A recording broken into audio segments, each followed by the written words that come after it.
Hello guys, welcome back to another video.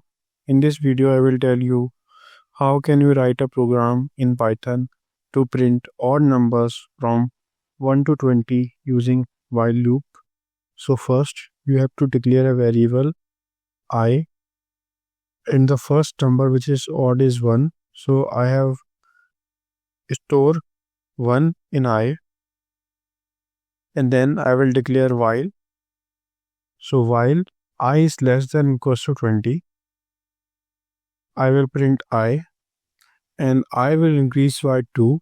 So first this while loop will print 1, and then it will print 3, and then will print 5, and goes on. So let's run the program. So you can see here the numbers from 1 to 20 which are odd are printed here. So this is how you can write a program in Python to print odd numbers using while loop. Also, if you have not accessed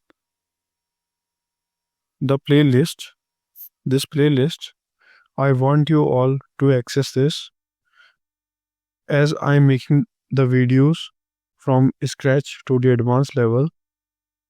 So access it and enjoy watching. Hope this video is helpful for you. Thanks for watching.